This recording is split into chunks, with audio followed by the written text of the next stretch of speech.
On a normal afternoon, the city sounded the way it always did. Cars, sirens far away, people talking over each other, a street musician playing the same 3 notes again and again, like it paid rent. Then the sky cracked. It was not thunder. It was a clean, sharp rip, like something had pulled the air apart. A blue-white line opened above the avenue. Light spilled out. Wind kicked trash into the road. A man with a phone froze in the crosswalk. He lifted the camera without thinking, because that is what people did now. Something fell from the tear. It was small. It was dark at first, like a wet stone. It dropped fast. It hit the street with a heavy slam that made the asphalt jump. Cars skidded. A bus driver swore and hit the brakes. People screamed and ran. Smoke and dust rolled out. For a second, the thing did not move. Then it did. The dust cleared, and what sat in the cracked street wasn't a rock. It was a smooth, round blob. Blue, shiny, like a giant water drop that refused to spill. The blob rose up on its own. It did not have eyes. It did not have a mouth. But it still looked around, as if it could see everything. A police officer stepped forward with a gun. "Don't move!" he yelled, because that was what he always yelled. The blob stopped. It did not rush. It did not attack. It simply stayed still, like it was listening. A broken piece of car door slid across the street and cut a woman's leg as she ran. She fell hard. Blood spread on the pavement. The blob moved again. It glided across the ground in one smooth motion. It reached the woman, and a clear, firm wall formed around her like a bubble. The officer's gun fired in panic. The bullet hit the wall and dropped straight down, harmless, as if it had bumped into thick glass. The blob leaned close to the woman's leg. A soft light flickered under its surface. The cut closed. The bleeding stopped. The woman stared, shocked, then grabbed her own knee as if she could not believe it was still hers. The bubble faded. People stopped running, not because they felt safe, because they didn't understand what they were seeing. The blob turned toward the sky tear. The tear had already started to shrink. The light dimmed, wind calmed, and then the rip sealed shut, like it had never been there. Now the only strange thing left was the blob in the street. Inside the blob, a mind worked fast. Rimuru Tempest had felt many worlds. This one felt heavy, loud, sharp at the edges. It did not feel like magic.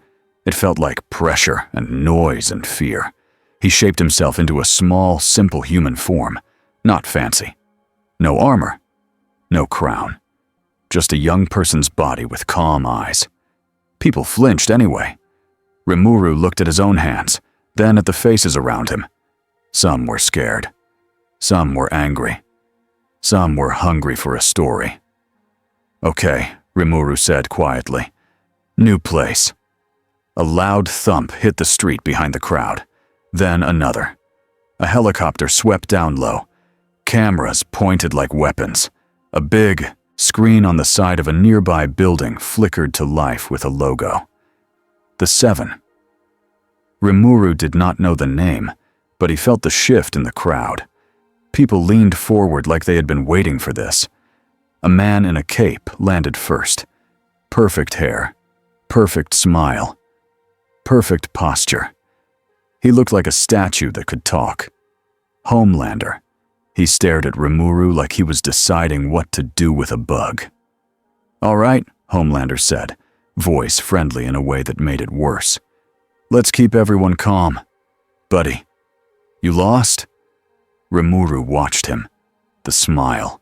The eyes that didn't match the smile. The way he owned the air around him like it was his stage. Rimuru felt power in Homelander, real power. But it was messy. Like a blade that had never been cleaned. "I am not from here," Rimuru said. Homelander's smile tightened. "No kidding." Cameras zoomed in. A producer whispered into Homelander's ear. Homelander nodded and stepped closer. "You're going to come with us," Homelander said. "We'll help you. We'll get you sorted. Nice and easy." It sounded like an order. Rimuru tilted his head. "Before that, I would like to speak with whoever is in charge, in a quiet place, with clear rules." Homelander blinked once, like that idea offended him. "You don't make the rules," Homelander said, still smiling. Rimuru felt a pull in his stomach, not fear, a warning. This world's heroes felt like owners, not protectors. Homelander reached out fast and grabbed Rimuru's wrist. Rimuru did not move away. He did not strike back. He simply made Homelander's hand stop. It froze in midair, as if time had thickened around it. Homelander's fingers flexed. Nothing happened. He tried to squeeze. He could not. Homelander's smile fell apart. For a split second, his face showed something raw. Rage. Rimuru's voice stayed calm. "Please, do not touch me without permission." Homelander yanked harder. He still couldn't move. The crowd gasped. Some people cheered.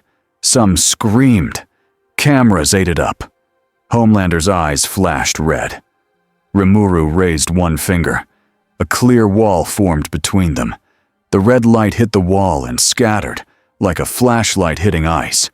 It did not burn through. It did not even crack it. Homelander stared. For the first time, he looked small.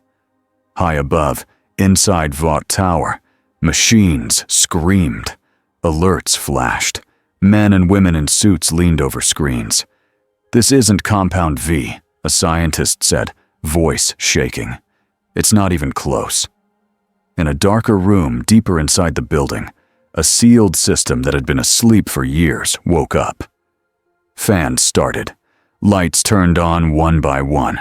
A label on the screen came into focus. Project. Vortex.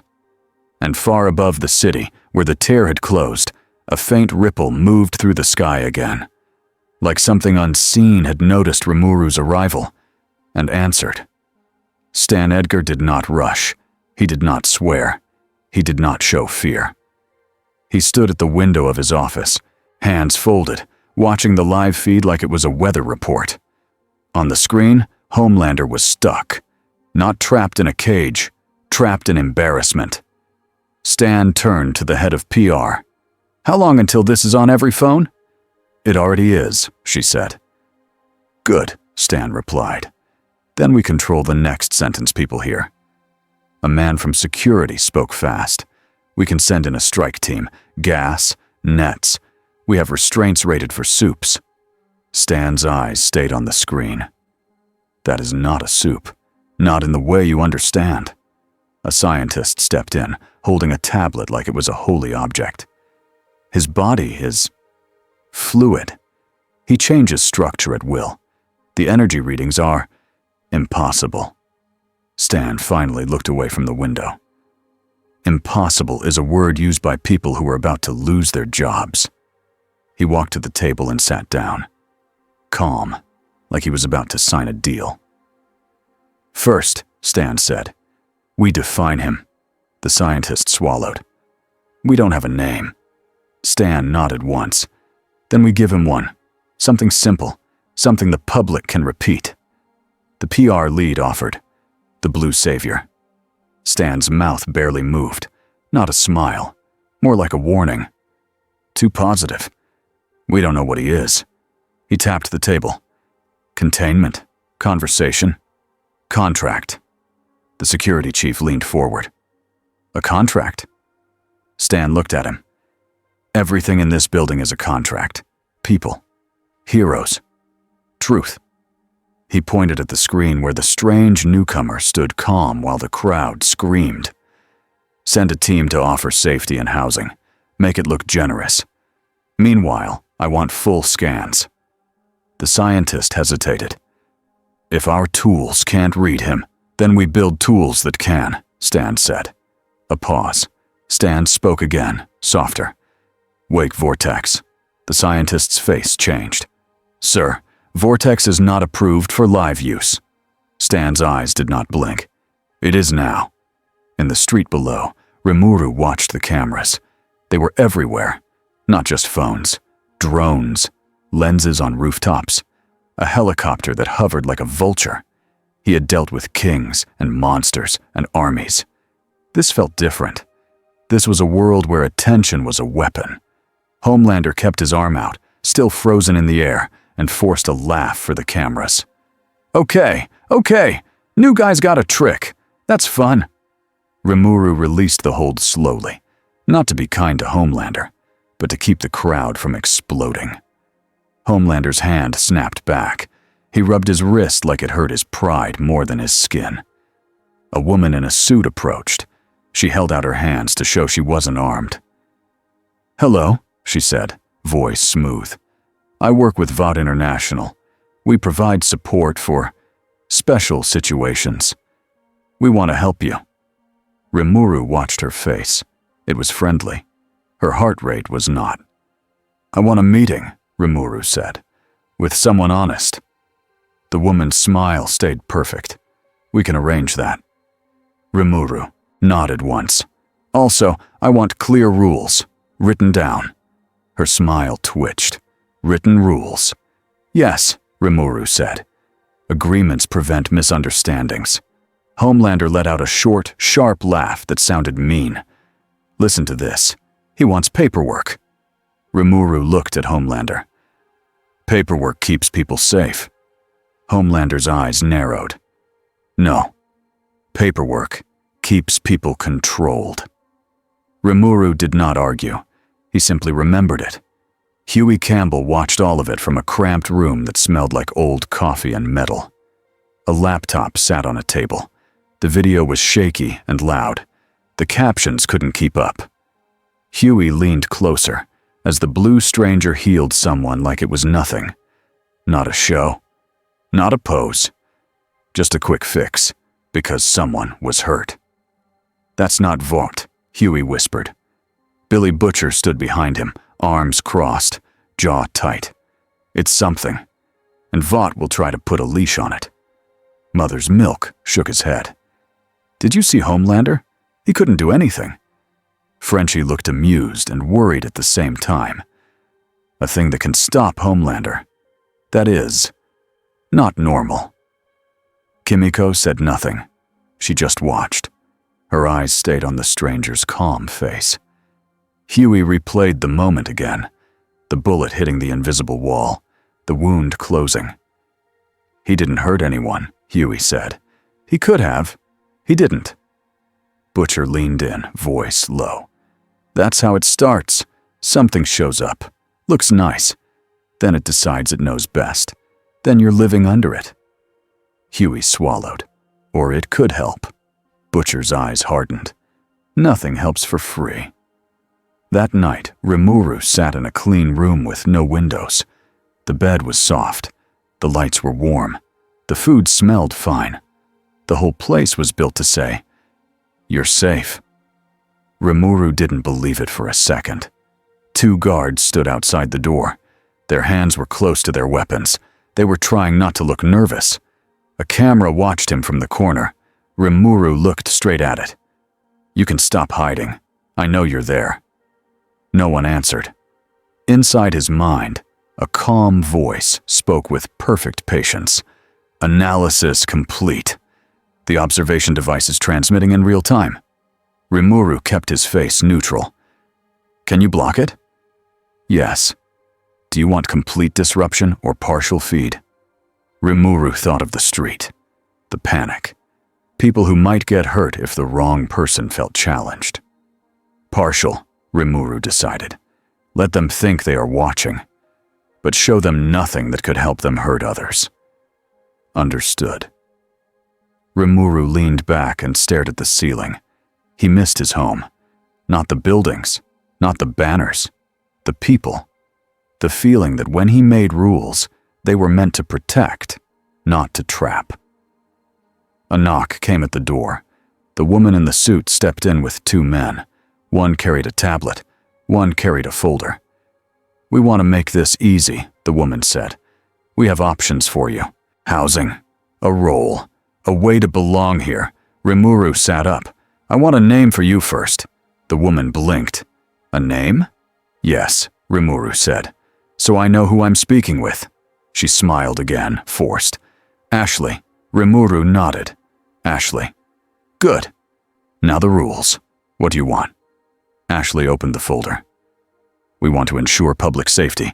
We want to understand what you are. Rimuru's eyes narrowed slightly. And in return? Ashley hesitated. We'll protect you. Rimuru's voice stayed soft. From what? Ashley didn't answer. Because she couldn't. The only real threat here was the people asking questions. Rimuru tapped the folder. If you want trust, be clear. If you want control, say that too. The man with the tablet jumped in. We just need a sample, a drop of blood. Rimuru held up a hand. The man stopped talking like his voice had been turned off. Rimuru looked at Ashley. No samples. Not yet. We start with talk.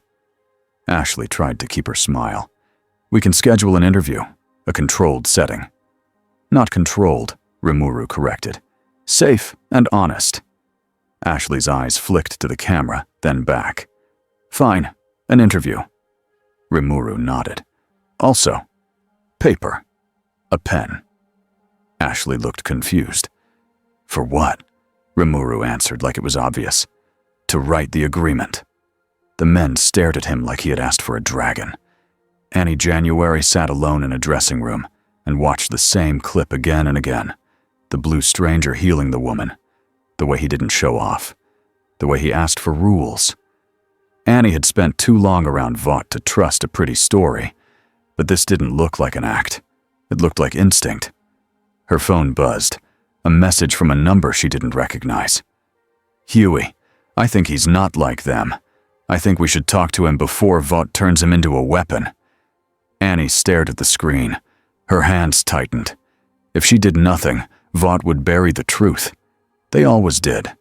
If she acted, she would be stepping into a storm with a stranger who might be stronger than anything she had ever seen. But that was also the point. Maybe someone that strong could finally say, no, and make it stick. Annie typed back. Annie, tell me where you are. We need a plan. Stan Edgar met with his scientists in a lab that was too clean and too quiet. A glass wall separated them from a sealed chamber. Inside, machines hummed around a metal case with thick locks. Vortex is online, a scientist said. Stan looked at the case. Explain it simply. The scientist took a breath. It detects foreign power patterns. It tries to map them. It tries to copy behavior. Stan's voice stayed level. So it learns. Yes, the scientist said. But it learns like a weapon, not like a person. Stan's eyes stayed on the case. Then we keep it pointed in the right direction. The scientist hesitated. Sir, if this newcomer is truly not Compound V, Vortex might react unpredictably. Stan finally turned. Unpredictable is fine, he said. Uncontrolled is not. He walked out without looking back, as if the danger behind him was already solved. The next day, Rimuru was brought into a bright studio inside Vought Tower. A desk, 2 chairs, soft lights, a smiling host, a flag in the corner, everything designed to feel normal. Rimuru sat down and looked at the host. The host leaned in, eager. So, tell us your name. Rimuru paused. He could feel the whole building listening, not with ears, with greed. If he gave his name, they would use it. They would sell it. They would twist it. He chose a small truth. Rimuru, he said. The host smiled wide. Rimuru. Welcome to America. Rimuru's eyes flicked to the side. He saw Annie standing near the camera crew, pretending to be just another hero doing a job. Her face was tight with caution, but her eyes looked honest. Far back in the shadows, behind glass, Stan Edgar watched without expression. And somewhere deep in the building, Project Vortex listened too. Rimuru folded his hands. Before questions, he said, I want to say one thing. The host blinked. Sure.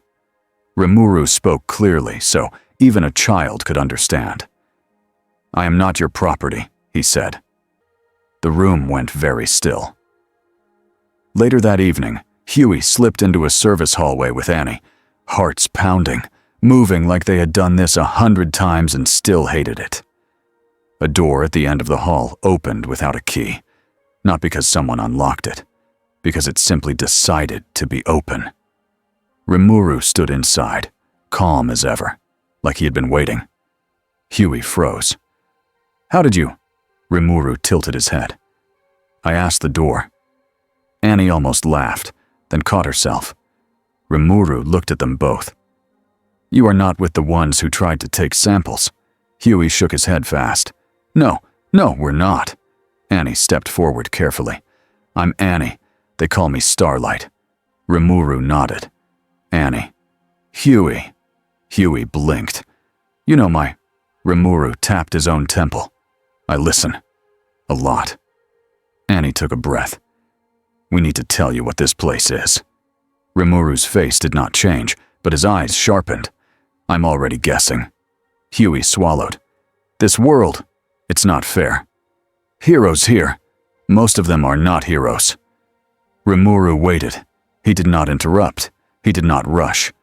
That made Huey talk more because silence felt heavy. We fight them, Huey said. We try, but we're small. And they're like Homelander. Rimuru's gaze lowered for a moment. Homelander is strong, he said, but he is not stable. Annie nodded, bitter. That's a nice way to say it. Rimuru's voice stayed gentle. In my world, power came with responsibility. It was not perfect. But we tried. Huey leaned forward. Your world? Rimuru gave them 3 clean pieces, like stepping stones. I used to be human, Rimuru said. I died. I woke up as a slime. I learned how to survive. I made a place where different people could live without being hunted. He paused, then added the last one, quieter. I became strong because I had to protect them. Annie stared at him. And now you're here. Rimuru nodded once. And now, I am here. Huey's voice shook. Can you stop them? Rimuru looked at Huey, then Annie. His answer was honest and careful. I can stop a person, he said. I can stop a fight. But your problem is not only fights. Annie's shoulders sagged, because that was true. Rimuru continued, calm but firm. I want to make rules, real rules, rules that protect people. Annie gave a short, tired laugh. Good luck. Rimuru did not smile. I am very persistent. Huey couldn't help it. He smiled a little. So, you really want paperwork? Rimuru blinked. Yes. Annie shook her head. You're insane. Rimuru's face stayed serious. No, I am organized. For half a second, the tension eased. Just a little. Then Annie's phone buzzed.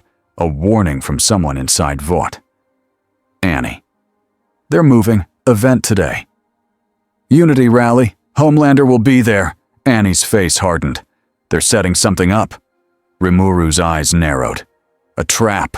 Huey's throat went dry. A public trap. Rimuru stood. Then we keep the public safe. Annie looked at him, searching for fear. There was none. There was only focus. The Unity rally took over a whole block. Big stage, big music, big banners, cameras everywhere. A smiling crowd that didn't know it was being used as cover. From the roof of a parking garage, Butcher watched through binoculars. He had refused to come. Then he had changed his mind. Not because he trusted the slime man, because he trusted Vought even less. Frenchie's voice crackled in his earpiece. I have smoke. I have a jammer. None of it matters if the flying psycho decides to cook the crowd. Butcher's jaw clenched. Yeah, that's why we're here. Below, the 7 arrived like gods on a schedule. Homelander waved. People screamed his name. And then Rimuru walked onto the edge of the stage, guided by smiling staff like he was a new product being revealed. Up close, Huey could see the setup, the way security stood too tight, the way the drones hovered in patterns, the way a strange metal device sat behind a curtain, cables running into the ground. Annie leaned close to Rimuru. "They're going to try to take you," she whispered. Rimuru's eyes tracked the drones. "I know." Huey's hands shook. "Can you leave?" Rimuru answered simply. "Yes." Huey blinked. "Then why?" "Because they will try again," Rimuru said. "And each time, people will be around. I would rather face it where I can protect them." The host on stage boomed into a microphone. "Today is a day of hope. A day of unity. A day we welcome a new hero." Homelander stepped forward, smile wide again, but his eyes were sharp. Rimuru felt Homelander's anger like heat. Homelander leaned toward Rimuru, voice low so only Rimuru could hear. "You embarrassed me." Rimuru's voice stayed even. "You tried to take me." Homelander's smile twitched. "This is my world." Rimuru looked out at the crowd. Families, kids on shoulders, people who just wanted something good to believe in. "No," Rimuru said quietly. "This is their world." Homelander's eyes flashed. Behind the stage, Stan Edgar watched from a private balcony, hands folded, like a man watching stocks rise. A technician whispered, "Disruption device is ready." Stan nodded once. "Begin." The curtain snapped back. The device behind the stage lit up. A low hum spread through the air. People didn't notice. They thought it was music. Annie felt it first. Her skin prickled. Her light flickered for a second, like a lamp in a storm. Huey's stomach dropped. "What is that?" Rimuru closed his eyes for a heartbeat. He felt the device reaching for him, not like a hand, like a net made of math and force, trying to define him, trap him, and label him. Inside his mind, the calm voice spoke. "The system is attempting forced suppression. It is incompatible. However, it is tearing local space."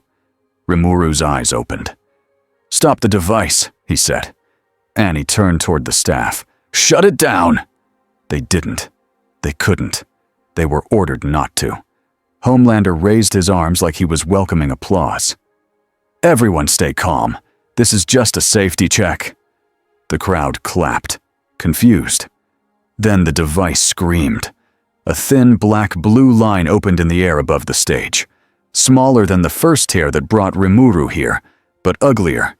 It didn't shine. It drank light. The crowd finally understood something was wrong. People started to push back. Someone fell. Someone screamed. Rimuru lifted both hands. A wide, clear barrier formed over the crowd like a roof. It did not crush them. It did not trap them. It simply kept falling debris and panicked bodies from turning into a disaster. Homelander shot upward, hovering in front of the tear like he was the hero of the moment. But the tear didn't care about him. Something came through. It was not a person. It was not a beast with teeth you could count. It looked like a moving stain in the air, thick and hungry. It had shape for a second, then lost it. It reached with tendrils that were more like shadows than arms. And it went straight for the nearest source of Compound 5. A random soup guard near the stage stiffened, eyes wide. The shadow tendrils touched his chest. He screamed as his power surged out of control. His skin lit up with sparks, then went dull. He collapsed like someone had unplugged him. The stain grew larger. Annie's blood ran cold. "It's feeding," she whispered. Homelander's face twisted. He didn't like anything that didn't obey him. He fired his heat vision into the stain. The red beam hit it and disappeared inside it. The stain rippled like it had tasted something new. Homelander jerked back, shocked. Rimuru stepped forward. He did not rush. He did not panic. He looked at the device, then at the tear, then at the stain. "This is your fault," Homelander snapped at Rimuru, loud enough for cameras to catch. "You did this." The crowd heard it. Cameras heard it. The stain didn't care. It lunged again, snapping toward Annie this time, drawn by her energy like a magnet. Annie threw a blast of light. It slowed the tendril for half a second, but it kept coming. Rimuru moved. He appeared between Annie and the tendril without a flash, without drama. Just one moment he was there, the next moment he was here.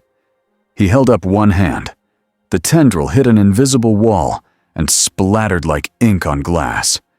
Rimuru spoke calmly, almost like a teacher. "Do not touch her." The stain pressed harder. It tried to slide around the barrier. Rimuru layered barriers inside barriers, like stacked doors.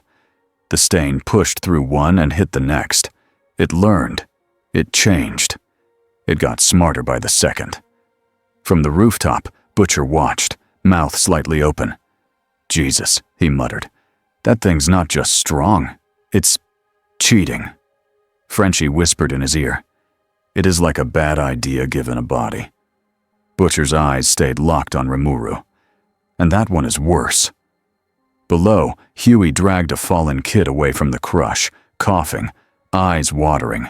He looked up and saw Rimuru standing like a wall in human form. Huey's chest tightened. Rimuru was doing what heroes were supposed to do. Not posing, not selling, just protecting. Rimuru closed his eyes for a breath. Inside, the calm voice spoke again. "Primary target appears dependent on compound V signatures. Suggests severing access to V sources." Rimuru opened his eyes. He raised his hand and pointed at the stain. A force pulled at it. Not a punch, not a blast, but a clean tug, like removing a sticker. The stain resisted. Rimuru increased the pull. The stain's outer layer peeled away, and Rimuru absorbed it into himself. It felt wrong. Cold. Like swallowing smoke. The stain reacted. It snapped its tendrils outward, trying to latch onto as many V sources as possible at once. 2 Vought guards, a low-level soup, a drone carrying V samples, even Homelander, because he was the loudest V signal of them all. Homelander's eyes widened as a tendril aimed for him. He flinched. He tried to hide it with anger, but fear showed anyway. Rimuru moved again. Fast. Precise. He didn't fight like Homelander. No rage, no pride. He fought like someone trying to solve a problem without breaking the room. Barriers formed in midair, cutting the tendrils into sections. Each section hit a wall and stuck there, thrashing like trapped ropes. Rimuru absorbed another chunk, then another. The stain shrank, but it did not die. It started pulling itself toward the disruption device, like it wanted the tear wider. Stan Edgar watched, eyes narrowed. "Amazing," he murmured. Not in awe, in calculation. A scientist beside him whispered, "If we can bottle even a piece of this." Stan didn't look at him. "We will."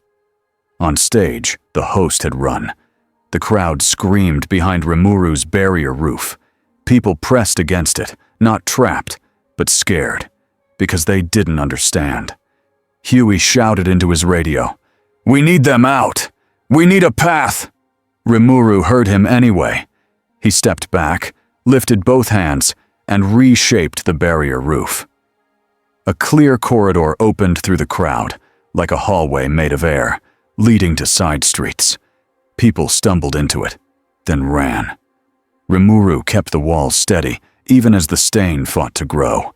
Annie stared at him, breath shaking. You're doing all of this at once." Rimuru's voice was tight now, not from strain, but from focus.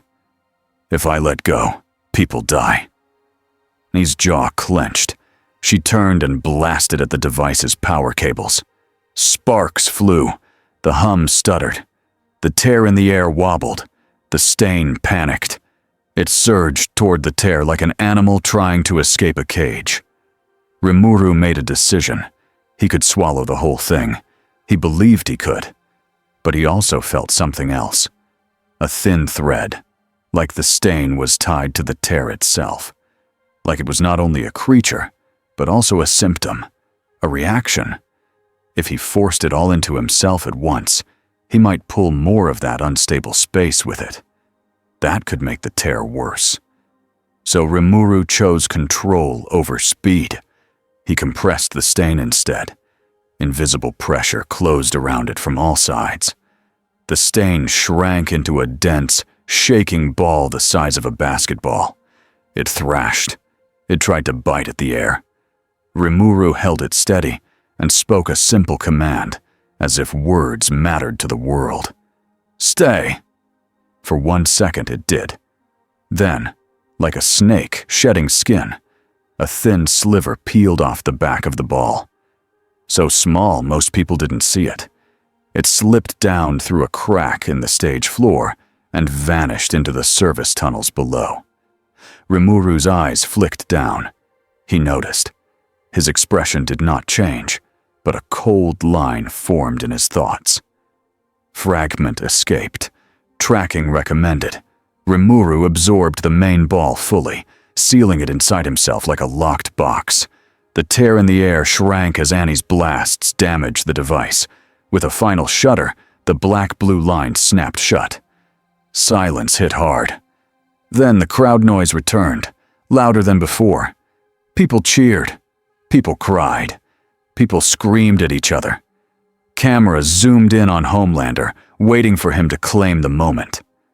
Homelander landed and forced his smile back onto his face, like putting on a mask. He pointed at Rimuru. "That thing came because of him. We contained it. We protected you." Annie turned toward him, furious. "That's a lie." Homelander's smile stayed. His eyes turned sharp. "Watch your mouth." Rimuru looked at Homelander, then at the cameras, then at the frightened people running through the corridor he had made. He understood the shape of the next battle. This wasn't just power. This was story. And in this world, the story could kill almost as well as a laser. Rimuru stepped forward and spoke loudly enough for every microphone to catch. "I did not bring that," he said, "but I will stop it." Homelander laughed, too loud. "Sure you will?" High above, in Vault Tower, Stan Edgar watched Rimuru with a calm, hungry focus. "Now," Stan said softly, "the world knows he exists." He turned to his team. "And now," he added, "we decide who gets to own the truth about him." Deep under the city, in the dark tunnels, the escaped sliver moved like a thought with teeth. It followed power. It followed fear. And it headed toward the places where Compound 5 was stored in bulk, toward a feast. The next morning, the city did not feel like it had survived. It felt like it had been edited. Annie sat in a makeup chair while the stylist dabbed powder under her eyes. Bright lights baked her face. A screen in front of her played the rally footage on a loop. Every channel ran the same clip, cut in different ways. Homelander's smile, Rimuru's calm voice, the black-blue tear, people screaming, the barrier corridor.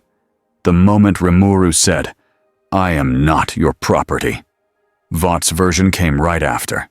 A clean headline, a clean caption. "Unknown entity causes anomaly. The Seven saved the day." Annie watched the clip where Homelander pointed at Rimuru. The edit made it look like Rimuru had arrived with the tear already open. It was a lie that fit in one sentence. That made it dangerous. A producer leaned in near her ear. "We're going live in 2 minutes," he whispered. "Remember, smile.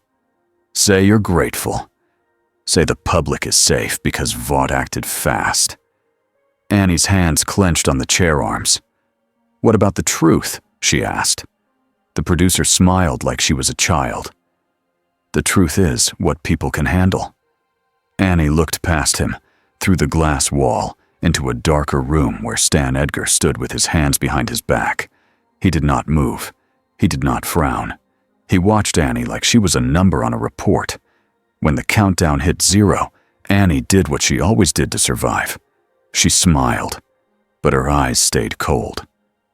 Across the city, Huey sat in a cheap diner booth with his hood up, even though no one was looking at him. His phone buzzed nonstop. Messages, alerts, clips, memes, people arguing in comments like they were fighting over a toy. Rimuru's face was everywhere now. One video called him Blue Angel, another called him Foreign Weapon, a third called him the thing that humiliated Homelander. Huey tried to ignore the last one, but it was the one spreading fastest. Butcher slid into the booth across from him, heavy and sharp, like a storm. Walking into a room, he threw a folder down on the table. It landed with a slap. "All right," Butcher said. "We're doing this now." Huey flinched. "Doing what?" Butcher opened the folder. Photos and printouts spilled out. Vought shipments, lab locations, names, dates. One paper showed a map of tunnels under the city with a red circle drawn around a storage site. "We got chatter," Butcher said. "Something moved in the tunnels after the rally." Huey's throat tightened. "You mean the thing that escaped?" "Yeah," Butcher said. "The little bit our slime mate didn't swallow." Huey tried to push back. "He saved people." Butcher leaned forward. "He saved people while being used for content. You think Vought's going to let a walking miracle just wander off?" Huey swallowed. He thought of Rimuru opening a corridor for strangers. No cheering, no waving, just doing it. "He's not like them," Huey said, quieter. Butcher's eyes didn't soften. "That's what makes him useful, and what makes him dangerous." Mother's Milk joined them, sliding into the booth beside Butcher. His face looked tired in a way sleep couldn't fix.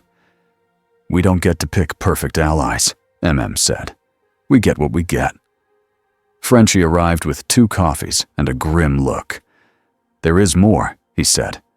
"Vought is moving Compound 5 tonight. Big amount." Butcher pointed to the red circle on the map. "That's the tunnel line. If the escaped piece is hungry for V, that's where it goes." Huey stared at the map. "We should tell Rimuru." Butcher's mouth curled. "Yeah. And then what? He comes in, cleans it up, and Vought turns it into another headline?" Looked at Huey. "We still tell him, because people will die if we don't." Huey nodded, even though his stomach flipped. He didn't want Rimuru to become their weapon. But he also didn't want to watch another crowd panic while something invisible fed on them. He typed fast. "Huey, something escaped yesterday. It's moving under the city. Vought is moving V tonight. I think it will hit that." He hesitated, then added, "Hughie, I don't know who to trust here, but I'm trying to trust you." He sent it. In Vote Tower, Stan Edgar held a small meeting with people who never raised their voices. The screen on the wall showed Rimuru in high definition. Calm face, soft voice, clear words. The kind of threat that ruined a company because he looked reasonable. A lawyer spoke. "We can offer a partnership, a legal identity, citizenship, a contract." A scientist spoke. "We need tissue samples. We need to understand his structure." A security chief spoke. "We need a failsafe." Stan's eyes stayed on the screen. "The failsafe is not a weapon," he said. "It is leverage." The room went quiet. Stan tapped a remote. The screen changed. It showed a list of names and faces.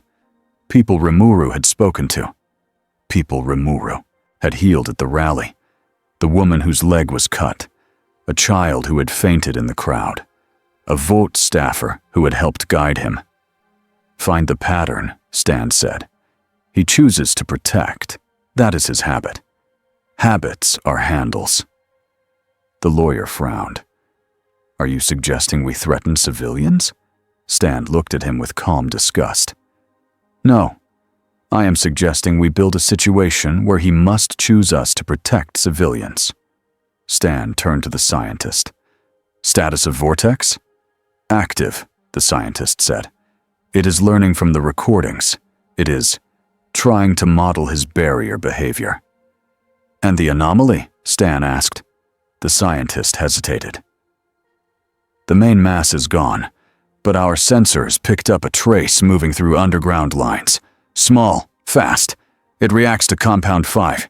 Stan nodded once. So the city has a problem. Yes, the scientist said. Stan's voice stayed flat. Good. Problems create demand. Demand creates control.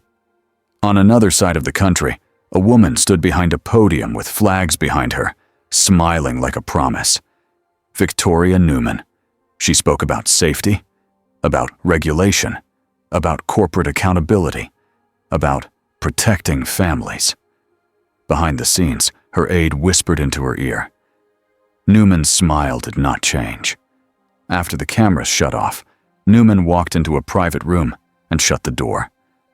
A man in a suit sat waiting. He was not Vought. Not openly, but he had the same smell of money. We have eyes on the new entity, the man said. Newman poured herself water. Her hand didn't shake. And he's powerful, the man said. More than any soup. Newman's eyes stayed sharp. Power is not the question, she replied. Control is. The man nodded. He seems principled. Newman smiled a little. That's good. Principled people can be guided. They want to do the right thing.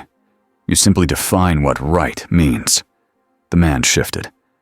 Homelander is furious. Vought is nervous. Newman sipped her water. Then everyone is predictable. Good. She walked to the window and looked down at the street. People moved like ants. Cars. Sirens. Life continuing like it always did. I want a meeting with him, Newman said. The man blinked. Directly? Yes, Newman said. Not as a fan, not as a hero, as a public servant. She set her glass down gently. I will offer him a path, she said.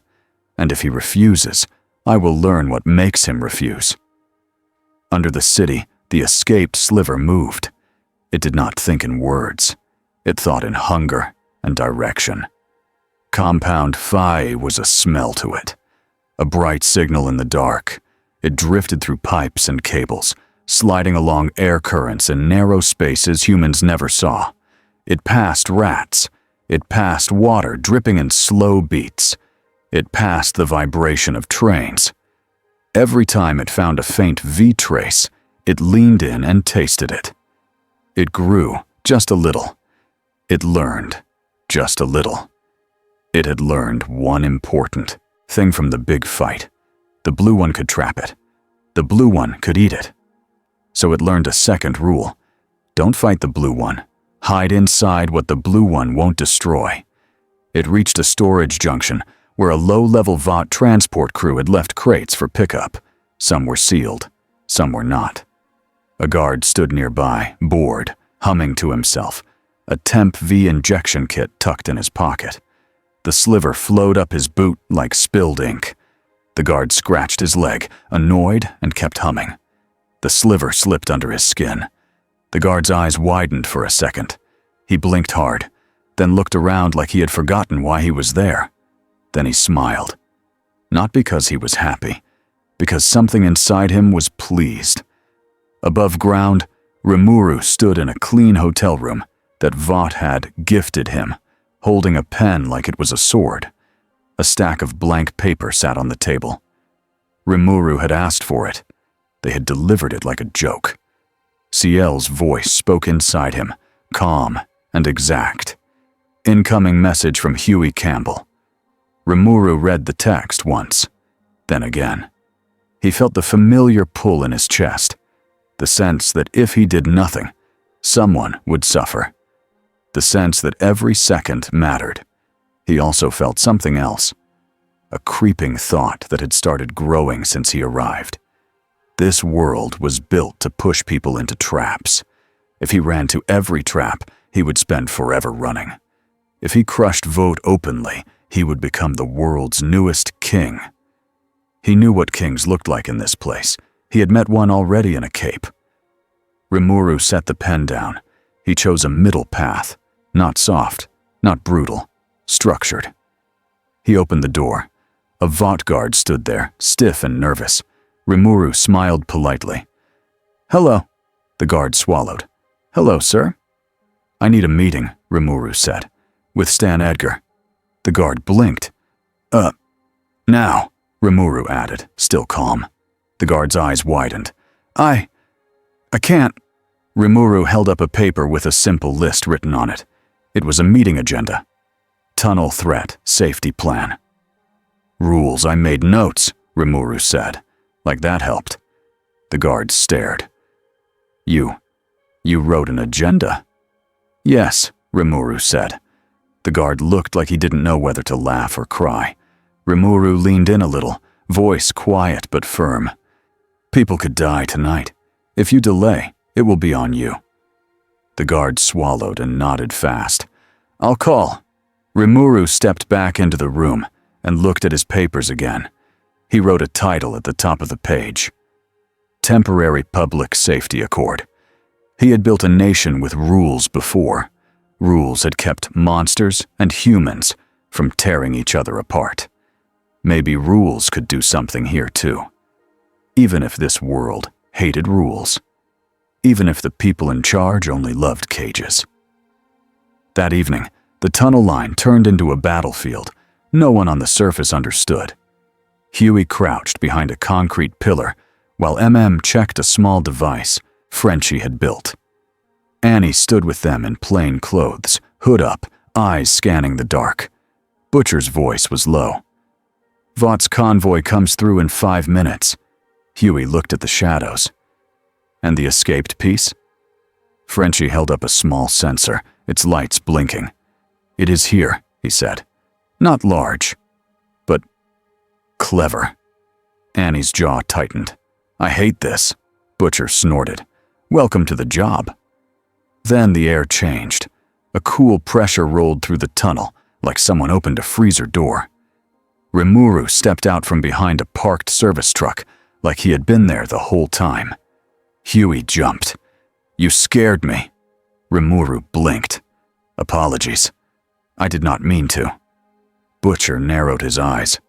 "How'd you find us?" Rimuru pointed at Huey's phone. "You told me."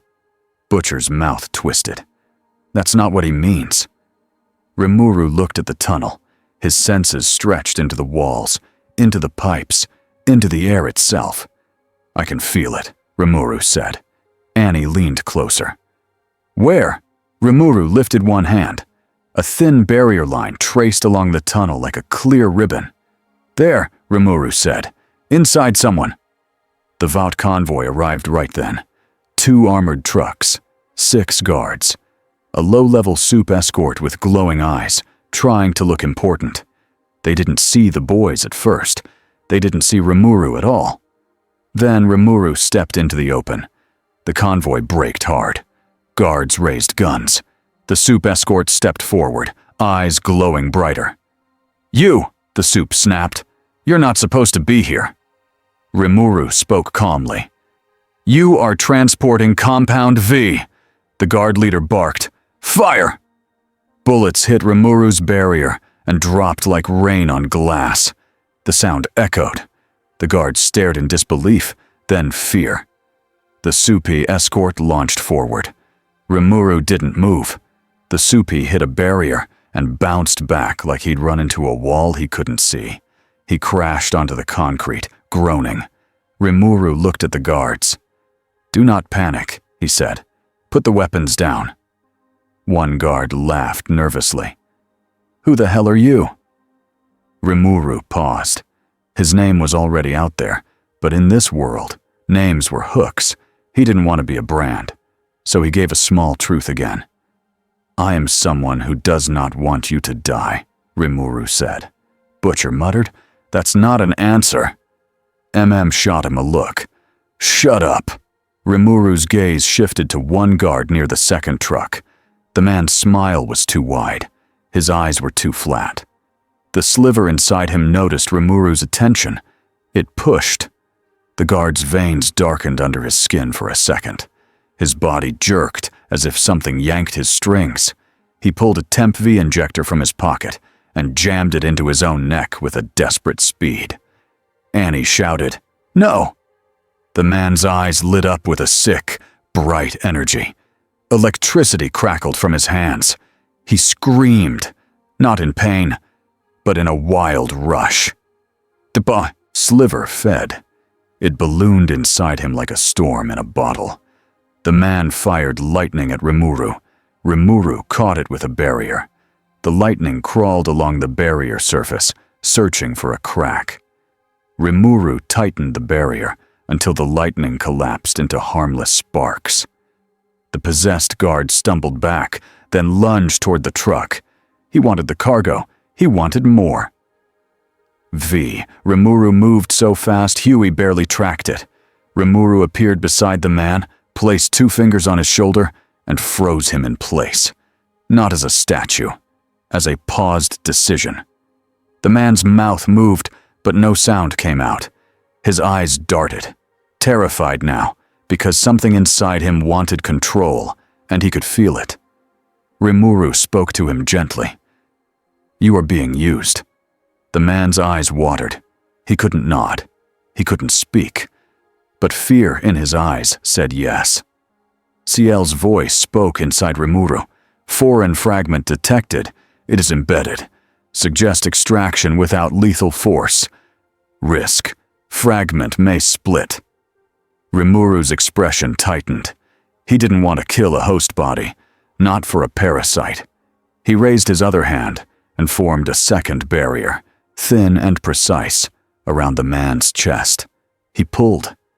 Something dark and slick fought back inside the barrier. It tried to slide into the man's blood. It tried to hide deeper. Rimuru adjusted, making the barrier sharper, like a clean tool. Slowly, a thread of shadow peeled out of the man's skin and gathered in the air as a writhing ribbon. Annie stared, breathing hard. "That's it." Butcher's eyes narrowed. "Don't let it slip." The sliver sensed danger and did what it had learned. It split. A tiny piece snapped off like a dropped seed and flew toward the nearest truck door crack. Rimuru reacted instantly. A barrier flashed over the truck like a lid. The seed hit the barrier and stuck. Rimuru pulled that too, sealing it.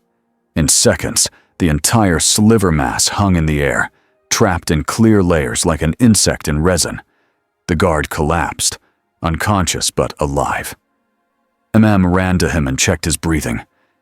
"He's alive," said, surprised.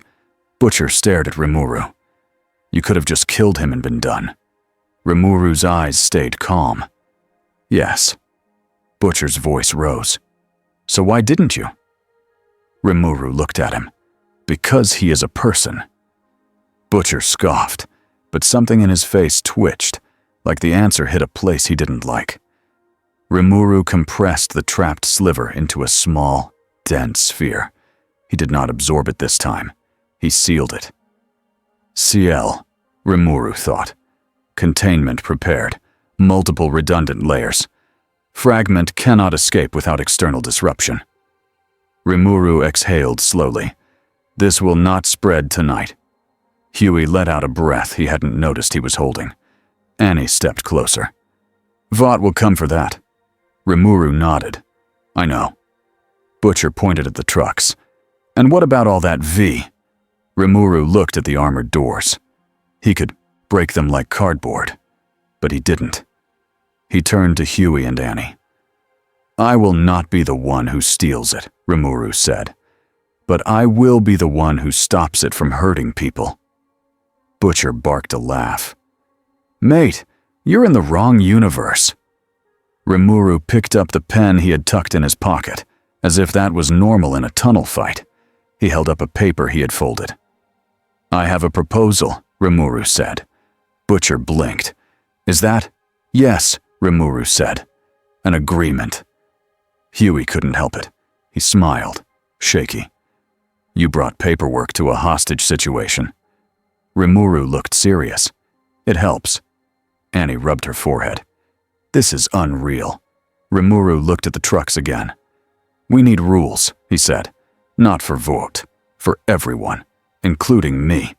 That was the moment Annie realized what scared Vogt the most. Not Rimuru's strength, Rimuru's refusal to play the game their way. 2 days later, the fallout hit like a second wave. Not in tunnels, on screens. Vogt announced Rimuru would be interviewed again, this time with government partners present. They framed it as transparency. They framed it as safety. Rimuru insisted on one condition: a table, pens, and a printed copy of his temporary public safety accord. When the cameras rolled, the host smiled and asked questions meant to lead to fear. Where are you from? Why are you here? Are you dangerous? Are you legal? Rimuru answered simply, without flair.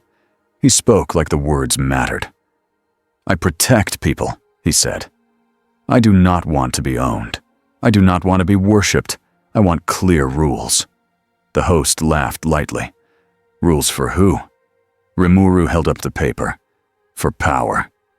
Vogt did not show that part in the first edit, but the raw feed leaked anyway, because Huey and Annie made sure it did. For one night, people saw something rare, a powerful being asking for limits, a powerful being asking to be held accountable. And for the first time, the comment sections didn't all sound the same. Some people still hated him, some feared him, but some said, why can't our heroes talk like that? Stan Edgar watched those comments like they were a battlefield report. He didn't panic, he adjusted, he made calls, and he ordered Project Vortex to start doing something new. Not just learning Rimuru, learning how to make Rimuru's rules useless. Rimuru's side project started small, on purpose. A meeting room, 3 chairs, 1 table, Huey, Annie, Rimuru. Rimuru placed the accord between them. It was not long. It was written in plain language. No hidden words, no tricks. Rule 1, protect civilians first. Rule 2, no one is property. Rule 3, if you have power, you must accept oversight. Rule 4, if you hurt people, you will be stopped. Rule 5, the truth must be recorded and shared.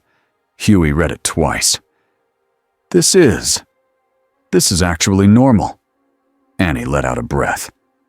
Normal is illegal here. Rimuru tapped the page. Then we make it real anyway. Huey looked up. How? Rimuru's answer was so simple, it almost sounded silly. Meetings, Rimuru said. Annie stared. You think meetings will beat Vogt? Rimuru nodded. Meetings will show who refuses. Refusal will show the public. The public will change the balance. Annie shook her head. You don't get it. They can lie on live TV. Rimuru's eyes stayed steady. Then we record more than TV. He looked at Huey. You leak. Huey blinked. Yeah, that's what we do. Rimuru looked at Annie. You witness? Annie swallowed. I can try. Rimuru sat back. And I will enforce the safety parts. Quietly. Without giving them excuses. Annie leaned forward. And what about Homelander? Rimuru's eyes narrowed for the first time in the meeting. Not anger, concern. He is a problem, Rimuru said. Not because he is strong, because he wants to be feared. Huey's voice dropped. That's the worst kind. Rimuru nodded once. Yes. The side corner of the universe wasn't another planet. It was a place in the same world that normal people never saw. A rural Vogt facility hidden behind trees and fences and fake company signs. The kind of place where trucks went in and didn't come out empty. Frenchie called it a farm for nightmares. Vogt called it a research center. Rimuru stood on a hill overlooking it at dusk. Annie and Huey stayed back with binoculars. Butcher paced like a caged animal, muttering insults at the wind. Rimuru's senses spread outward. He felt security cameras, heat signatures, electric fences, people carrying guns, a few soups inside, low-level guard dogs with powers. And deeper down, under the concrete, he felt a machine. Not alive, not magic, but active. Trying to learn, trying to copy. CL's voice spoke, confirmed. Project Vortex. It is running pattern tests based on recorded barrier data. It is also connected to Compound V storage. Rimuru's hands curled slightly. So this is where the trouble grows, Butcher pointed. You go in, smash it, done. Rimuru looked at him. If I smash it, they will build another, in secret. Faster. Butcher threw up his hands. So what? We ask it nicely. Rimuru pulled out a folder. Butcher stared. No. Rimuru opened it. Yes. Annie groaned. You brought documents to an illegal raid. Rimuru looked offended. It is a safety inspection. Huey let out a nervous laugh. He's going to audit Vote. Rimuru nodded like that was normal. Yes. Butcher muttered. I'm going to have a stroke. Rimuru walked down the hill toward the fence. A guard shouted from a watchtower. Stop! Rimuru kept walking. The guard raised a weapon. The red dot of a laser sight landed on Rimuru's chest. Rimuru lifted his hand. The fence gate clicked open by itself. The guard blinked. What the? Rimuru stepped through, like he belonged there. 2 armed guards rushed him. One fired. Bullets fell dead against a barrier. The other swung a baton like that would matter. Rimuru gently took the baton out of his hands and set it on the ground. He spoke in a calm voice. Please bring me the manager. The guards stared like they were watching a prank. A loudspeaker crackled. Identify yourself! Rimuru paused. He didn't want to be branded again, but hiding forever wasn't a plan. He chose a different kind of reveal. My name is Rimuru, he said, loud enough for cameras. I am here because your facility is dangerous to the public. He held up the folder like a badge. I am conducting a safety inspection, he added. Annie slapped a hand over her mouth behind the hill. He's insane, Huey whispered. It's kind of awesome. Butcher growled. It's going to get us killed. Inside the facility, alarms rose. Doors locked. Guards formed lines. A low-level soup with stone skin stepped forward and cracked his knuckles. Rimuru looked at him, then at the building. He didn't fight them like enemies. He treated them like obstacles in a rescue mission. Barriers snapped into place, guiding guards away from each other so they couldn't accidentally shoot a teammate. Weapons slid out of hands as if pulled by invisible strings. Doors opened and closed at Rimuru's will, not theirs. He moved through the building without harming anyone. He reached the central lab door and stopped. It had thick locks, a keypad, a biometric scanner. Rimuru placed his palm on it. The door opened. Inside, scientists froze, hands in the air. A large machine stood in the center like a metal heart connected to wires and screens. It pulsed softly with light. Vortex. Rimuru stepped closer. CL's voice went sharper. Warning. Vortex has active adaptation routines. It may attempt to copy barrier logic in real time. Rimuru's eyes narrowed. Then we turn it off.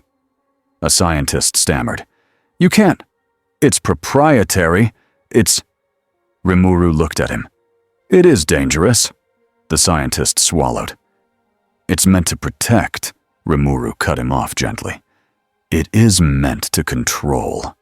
He raised his hand and formed a barrier around the machine, not to block bullets, but to block signals. The machine's screens flickered. Then they went dark. The lab lights dimmed for a second. A backup generator kicked in. Rimuru exhaled. Good. And that was when the second disaster started. Not here. Everywhere. Huey's phone buzzed, then buzzed again, then again. Alerts stacked like falling blocks. MM's voice crackled through the radio, urgent. Power incidents in the city, multiple. It's like yesterday, but spread out. Frenchie added. Hospitals calling. People with temp V, people with V. It is triggering them. Annie's face went pale. The fragment. It's doing this. Butcher's eyes turned hard. Or Vought is. Rimuru stepped out of the lab and looked up at the night sky, as if he could see the city from here. CL spoke. Multiple compound V signatures are destabilizing simultaneously. Pattern suggests coordinated release and infection. Possible link between Vortex Network and the foreign fragment. Rimuru's stomach tightened. He had shut down Vortex here, but the damage had already spread. A clever enemy didn't need to win a fight. It just needed to light 10 fires at once. Rimuru turned toward Annie and Huey over the comms. We returned to the city. Butcher barked. And do what? Hold everyone's hand? Rimuru's voice stayed calm, but it carried weight now. We save who we can, and we find the center. The city looked like it was breaking apart in small ways. A man on Temp V lost control of his strength and crushed a car door with someone still inside. Annie blasted the door apart and pulled the person free. A woman with a V-power that made sound waves screamed in panic and shattered glass on an entire block. Huey dragged people into alleyways. A soup with heat in his skin started a fire in a grocery store. MM and Frenchie yanked sprinklers open and shoved people out. It wasn't one big villain to punch. It was chaos. It was fear. It was 1,000 chances for someone to die. Rimuru moved through it like a calm storm. He dropped barriers over burning buildings to trap smoke and heat, then vented it upwards safely. He healed people fast, with a touch and a soft glow. He immobilized out-of-control soups without hurting them, like putting a seatbelt on a speeding car. People watched him and didn't know what to do with it. Some screamed, "Monster!" because they had been taught to. Some shouted, "Help!" because they were human. Some filmed because they couldn't stop themselves. In one street, a man with glowing eyes saw Rimuru and panicked. He fired a beam. Rimuru caught it with a barrier and redirected it straight up into the sky where it fizzled out like a weak firework. The man fell to his knees, sobbing. "I didn't mean to," he said. "I didn't mean to." Rimuru knelt beside him. "I know," he said. He placed a hand on the man's chest, and the shaking in the man's body eased, like a switch had been turned down. Annie arrived, breathless. "How are you doing that?" Rimuru's eyes stayed focused. "I'm separating the panic from the power," he said simply. "Your V system makes feelings dangerous." Annie stared at him. That's the whole problem." Rimuru nodded. "Yes." A loud boom hit downtown. A building shook. People screamed again. Rimuru looked toward the sound. CL spoke. "Detected. A major compound V cache has been breached. The foreign fragment is present. It has grown." Rimuru's expression tightened. "There." Huey's voice crackled. "Where is there?" Rimuru pointed, though no one could see it. "Vought distribution site. It is feeding."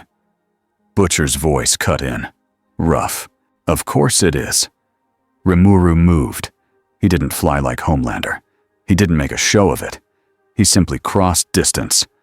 Like distance was a suggestion. He arrived at a warehouse district where trucks lined up like teeth in a jaw. The air smelled like chemicals and hot metal. Armed guards were everywhere, but they were firing at shadows and each other more than anything real. Inside the main warehouse, crates were open, vials spilled. A black-blue stain crawled along the ceiling like mold that moved. It wasn't the small sliver anymore. It had built itself into a larger thing by hiding in hosts and feeding in bursts. Now it dangled tendrils down into the crates, drinking compound V straight from the source. Rimuru stepped inside. The stain paused. It recognized him. It didn't rush to fight. It retreated deeper into the ceiling, spreading thin, making itself harder to grab. It had learned. Rimuru's voice stayed calm. "You are endangering people." The stain didn't answer, but the lights flickered and the warehouse doors slammed shut. A trap. Not for Rimuru, for the humans inside. Guards cried out. One tried to run and slammed into a locked door. Another fired wildly. A bullet grazed a worker's arm. Rimuru lifted both hands. A barrier dome formed around the workers first, cutting them off from stray bullets. Another barrier pinned the guards' guns downward so they couldn't accidentally shoot someone. But the stain used the moment. It drove a tendril into a guard's neck. The guard's eyes went wide. He convulsed. Then his body stood up straighter than it had before, like a puppet being held by strings. The guard smiled the same too-wide smile Rimuru had seen in the tunnel. The stain spoke through the guard's mouth in a voice that didn't sound human. "Too many rules," it said. Rimuru's eyes narrowed. "You can speak." The guard's mouth stretched wider. "You stop the bite, you stop the punch, but you cannot stop the fear." Rimuru kept his voice even. "Fear can be calmed." The stain laughed through the guard, a broken sound. "Then calm all of them, everywhere, forever."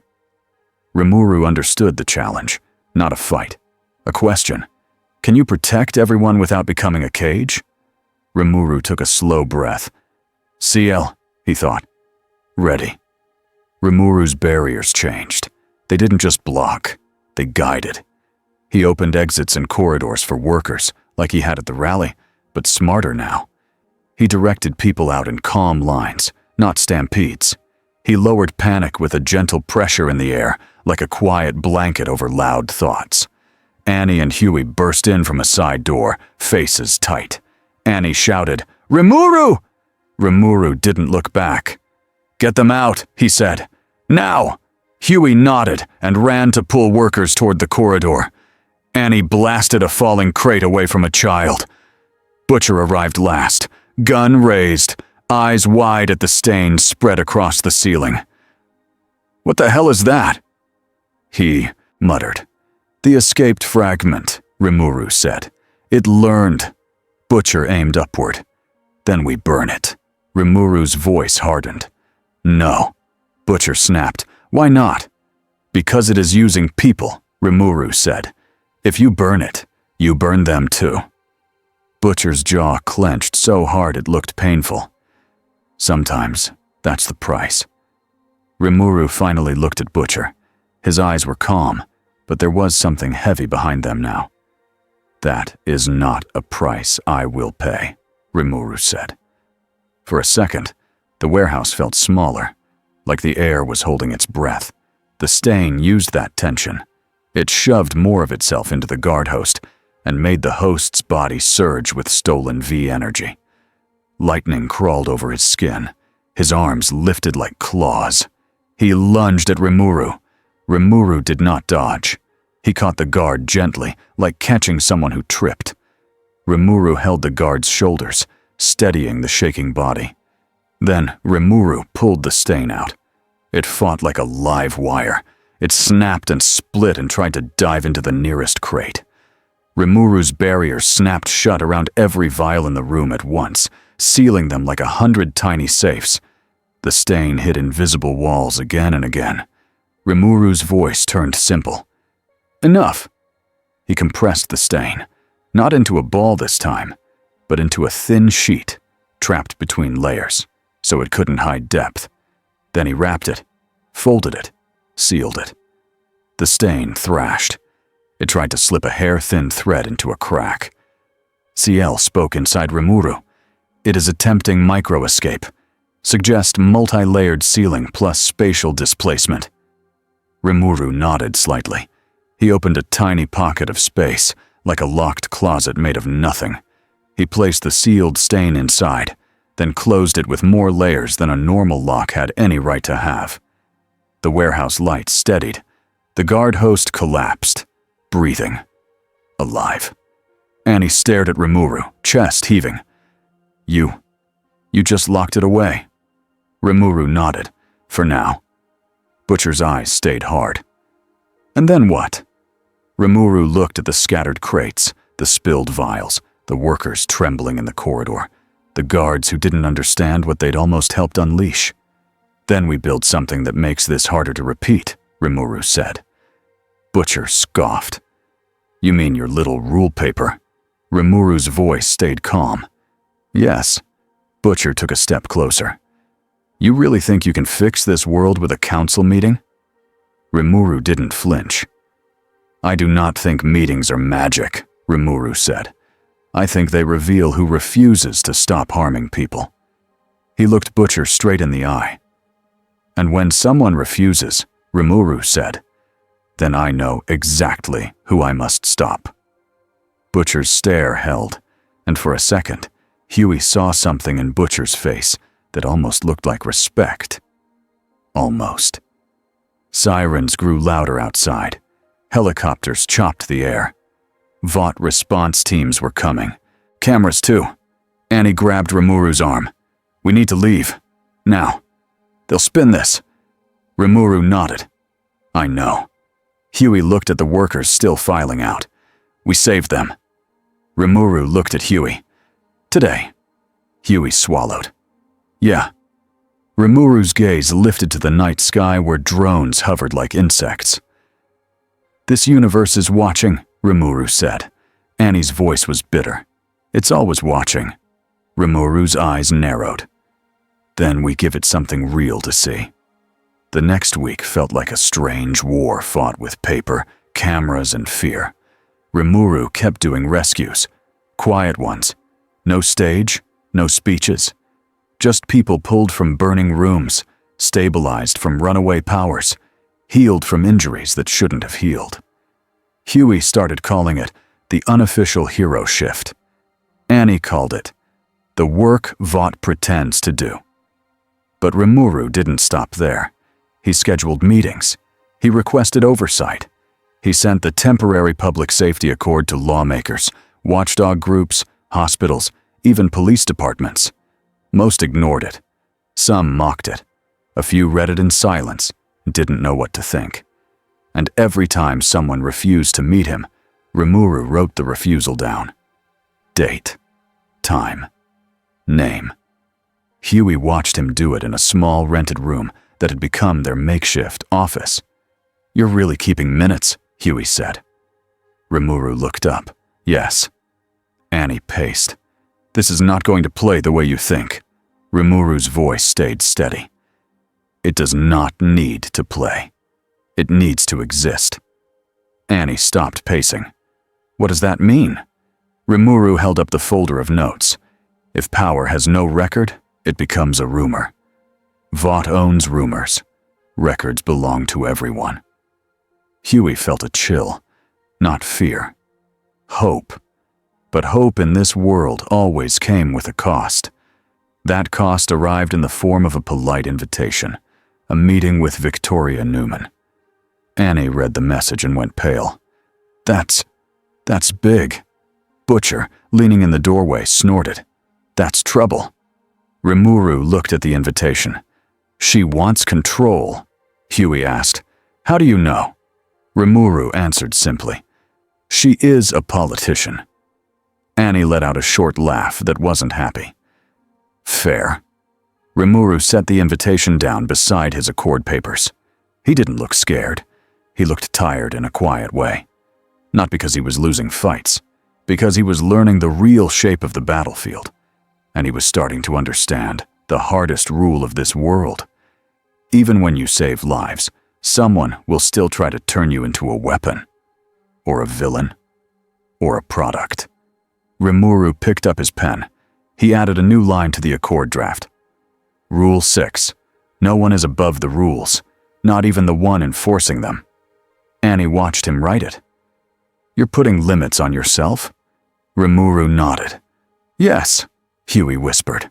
That's the first time I've ever seen anyone with real power do that. Butcher stared at the paper like it offended him. Or, Butcher muttered, it's the first step to becoming a dictator with better manners. Rimuru looked at Butcher, calm, direct. If I become that, Rimuru said, then you should stop me. Butcher didn't answer. because for once, he didn't have a smart line.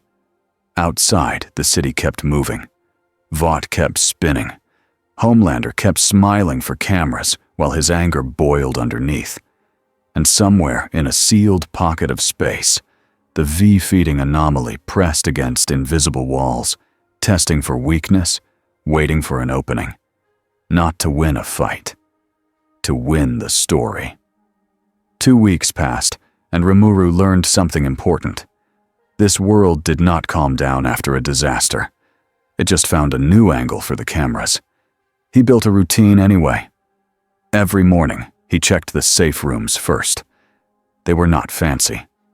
Just clean spaces inside an unused building that Annie helped secure under a fake charity name. People who had been hurt by soups came there quietly.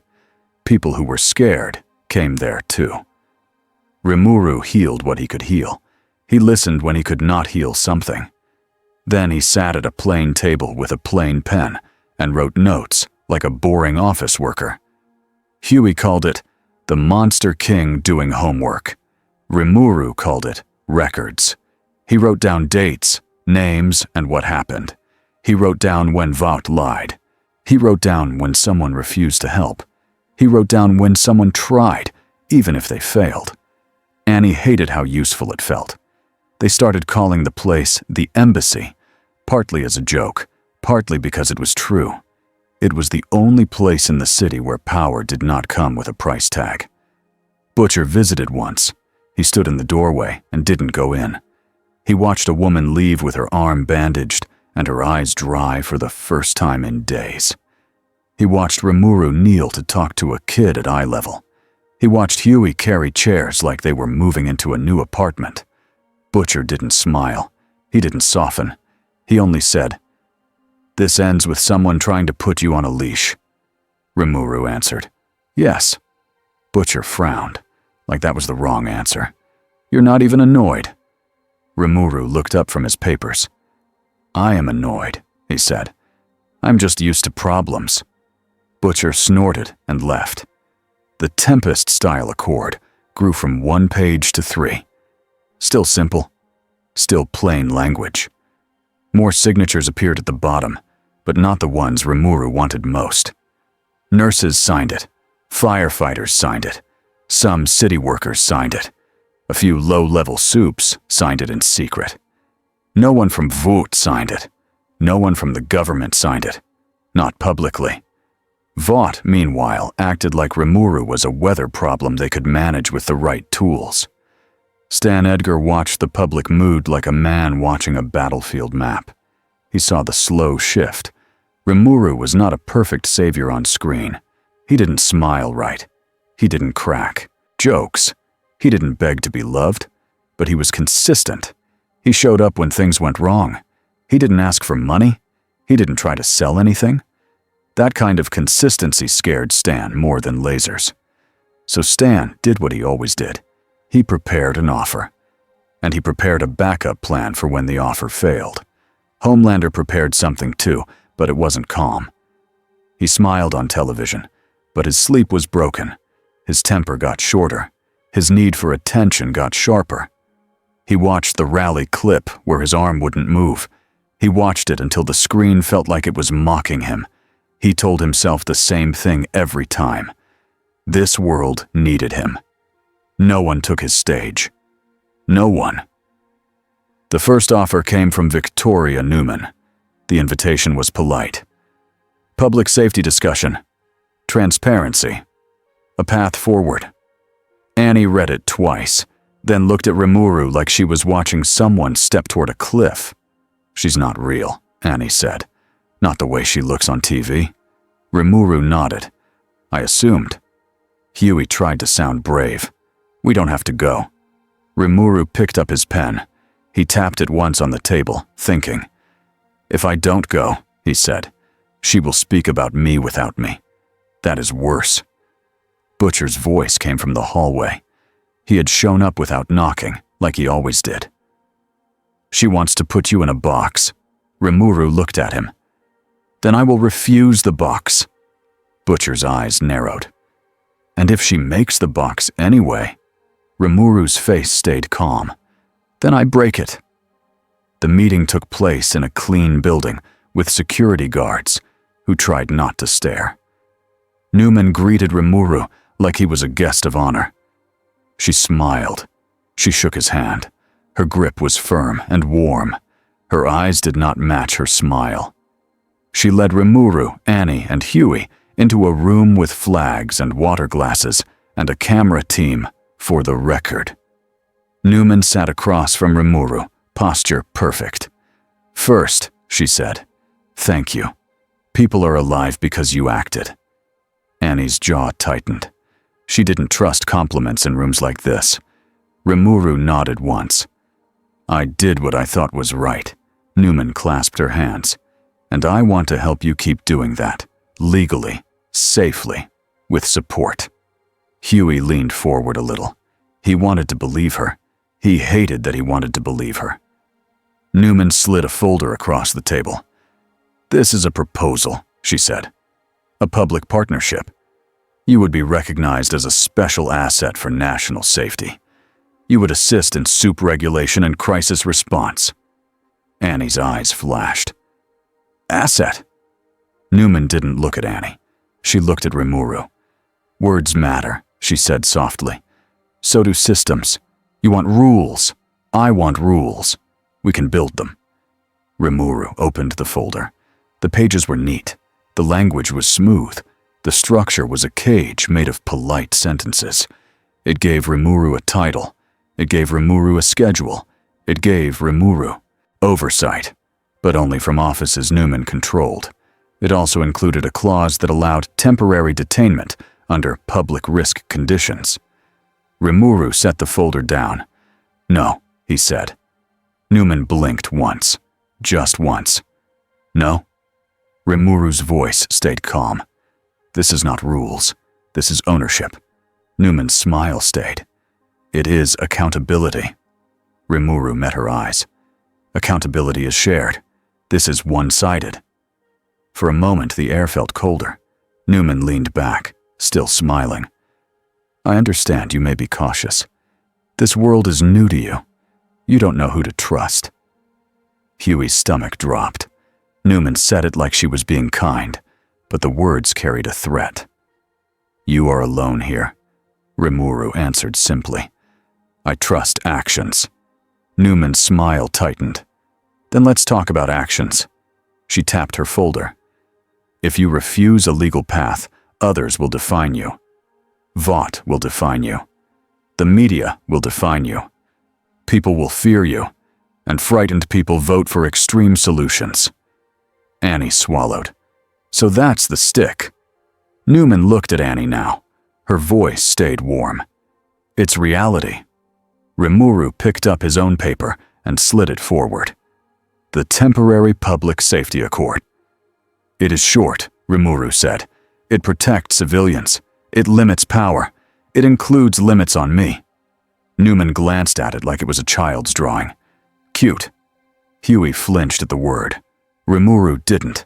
He just spoke clearly. "Sign it. Publicly. If you want rules." Newman smiled, but there was less warmth in it now. "I can't sign something that has no enforcement mechanism." Rimuru answered, "The enforcement mechanism is me." The room went quiet. Newman's smile did not move. "That," she said carefully, "is exactly what scares people." Rimuru nodded once. "Then I will be scared too. I will not pretend I am harmless. I will only promise what I can keep." Newman stared at him for a long second, measuring him. Then she stood up, ending the meeting with a politician's smooth speed.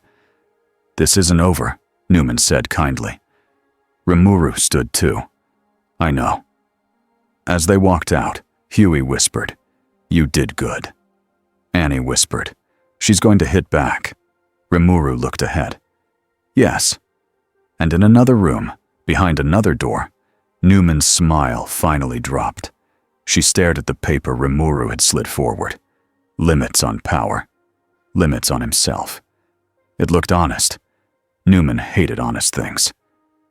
The second offer came from Stan Edgar. No flags, No camera crew. No speeches. A quiet room. A glass of water. A man who didn't raise his voice. Stan didn't stand when Rimuru entered. He didn't try to charm him. He spoke like a man discussing business, because that was what he believed life was. "You're difficult to frame," Stan said. Rimuru sat across from him. "I am not trying to be framed." Stan nodded. "That's the problem." Rimuru's eyes narrowed, slightly. "You want to control my story." Stan's expression didn't change. "I want stability. Your presence creates instability." Rimuru answered, "Your company creates suffering." Stan paused, then said, "Suffering exists with or without us. We monetize what people demand." Rimuru's voice stayed even. "People demand safety. You sell fear." Stan looked at him like he was looking at a piece of math. "You don't understand this world." Rimuru tilted his head. "Then explain." Stan leaned forward just a little. "You save people. That's admirable. But you do it outside the system. So the system treats you like a threat. The public does not reward threats. The public demands them be handled." Rimuru held Stan's gaze. "And your solution is that I join you." Stan nodded once. "You become the face of order. You work with Vought. You get resources. You get legal cover. And you stop making waves." Rimuru asked, "And you stop harming people?" Stan's eyes didn't blink. "We adjust." Rimuru sat back. "No." Stan didn't react like Newman had. He didn't look offended.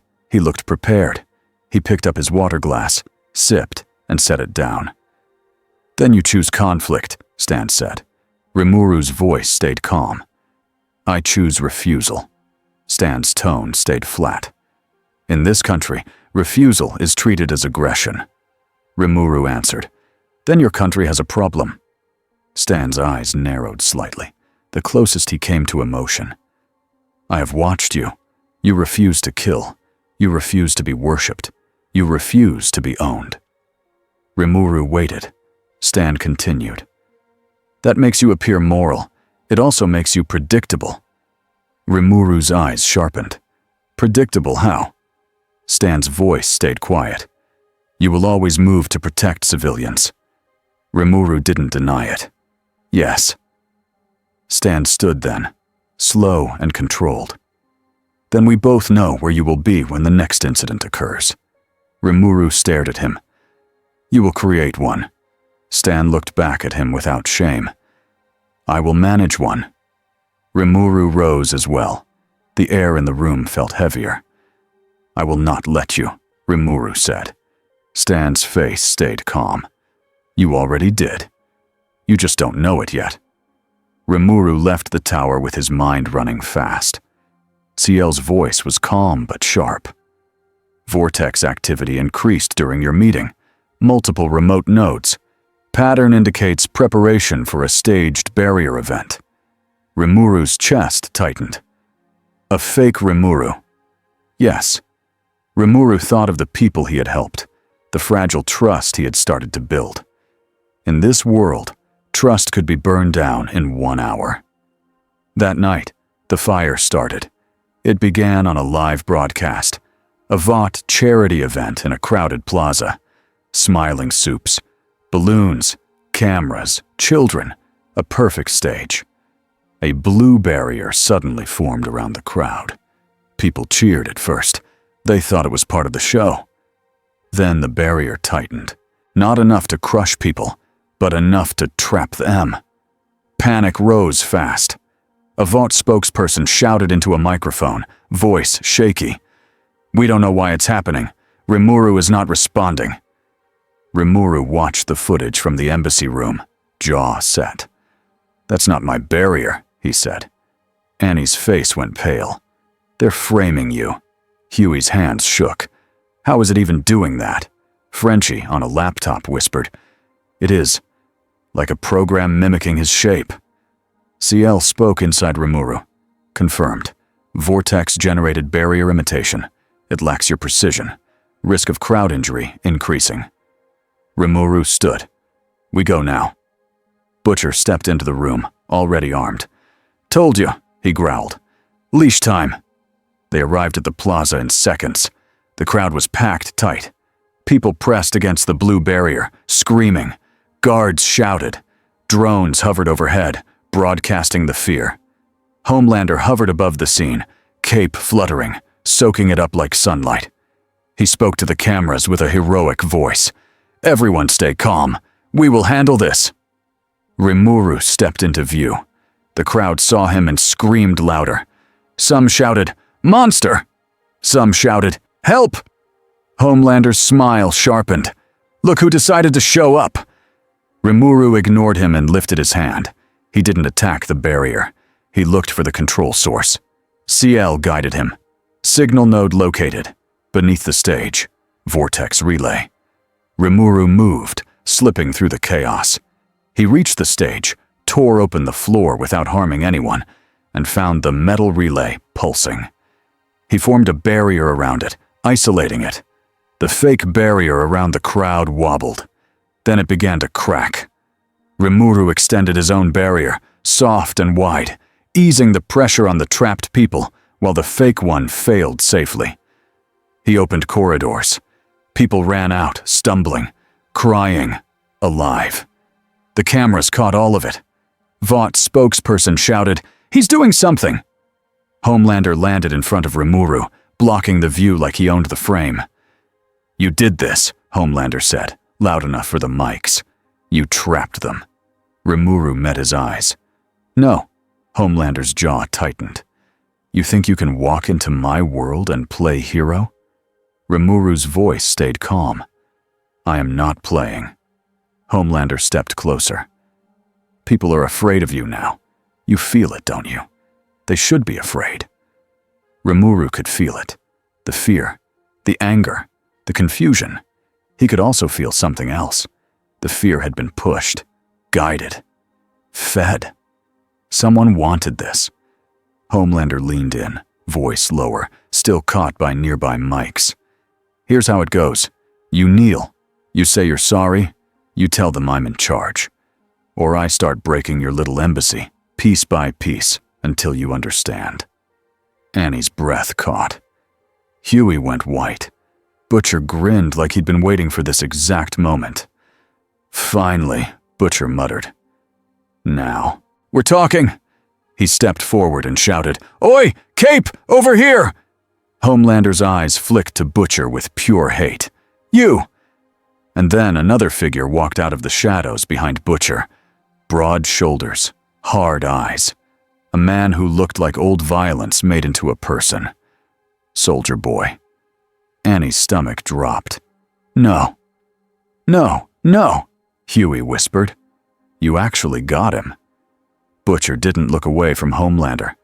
"Meet the answer to your problem, mate." Homelander's face twisted. "You brought him?"